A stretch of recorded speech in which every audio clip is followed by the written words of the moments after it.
நடப்பு தொடர்ல மீண்டும் ஒரு புதிய சாதனையா T20 போட்டிகள்லயே அதிக சேசிங்ல வென்ற அணி என்ற வரலாற்று சாதனையோட நேற்றைய KKR vs PBKS ஆட்டத்தை கைப்பற்றி வென்றிருக்கு பஞ்சாப் அணி. இந்த ஆட்டத்துல சிறப்பா விளையாடியும் கொல்கத்தா சொந்த மண்ணிலேயே தோல்வியை சந்திச்சது எதிர்பாராத ஒண்ணுதான். இந்த நிலையில பேர் சொல்லும் வெற்றி தொடர்பா பஞ்சாப் அணியின் கேப்டன் சாம் கரன் பேசும்போது, இந்த வெற்றி பெரும் மகிழ்ச்சியை தருது. கிரிக்கெட் பேஸ்பால் மாதிரி மாறிக்கிட்டே வருது.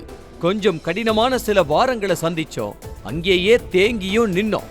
எங்க வீரர்கள் எடுத்துக்கொண்ட பயிற்சி, அவங்களோட தன்னம்பிக்கை, சின்ன ஆடுகளங்களும் அங்கிருந்த பனிப்பொழிவும்னு எல்லாத்தையும் இங்க நினைச்சு பாக்குறேன்.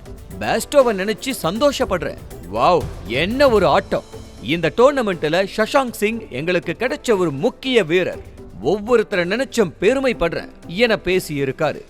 அதிக ரன்களை சேர்த்தோம், எதிரணியின் சேசிங்கால வெற்றி வாய்ப்பை தவறவிட்ட கொல்கத்தா அணியின் கேப்டன் ஸ்ரேயாஸ் பேசும்போது, பேட்ஸ்மேன்கள் பேட்டிங் செய்த விதம் நிச்சயமா பாராட்டுக்குரியது.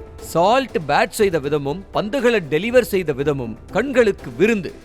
ரெண்டு அணிகளும் நல்ல ஆட்டத்தையே கொடுத்திருக்கோம்.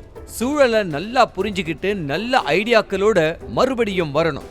நரேன் புத்திசாலித்தனமா வெளியே போய் பந்தை ஸ்ட்ரைக் பண்ணது சிறப்பு. இதே பெர்ஃபார்மன்ஸை அவர் தொடர்வார்னு நம்புறேன்னு தெரிவிச்சிருக்காரு. ஆட்ட நாயகனா நம்ம அதிரடி பேட்ஸ்மேன் பேஸ்டோ பேசும்போது, எங்களுக்கு நல்ல ஒரு தொடக்கம் அமைஞ்சது, அதுதான் வெற்றிக்கான சாவியாகவும் இருந்துச்சு. எதிரணிக்கும் ஆரம்பம் நல்லாதான் இருந்துச்சு. இந்த நேரத்துல சுனில் நரேனுக்கு நன்றி சொல்லியிருக்க. நாம் சில நேரங்கள்ல ரிஸ்க் எடுக்கணும், சில நேரம் அதிர்ஷ்டம் நமக்கு கை கொடுக்கும், சில நேரம் கை கொடுக்காது. அது உங்களுக்கான களமா இருந்தா நீங்க முன்னேறியே ஆகணும். நரேன் பந்து வீசின சில ஓவர்களை நான் கடக்கும் போதுதான் அவர் எதிரணிக்கு எவ்வளவு முக்கியமானவர்னு புரிஞ்சுது. சஷாங்க் சிங் ஒரு சிறந்த ஆட்டக்காரர். அவருக்கு இருக்கிற நாலேஜ் வியப்பை ஏற்படுத்துது. அவர் எப்படி அவ்வளோ கிளீனா அந்த பந்து அடிச்சாருன்னு தெரியல.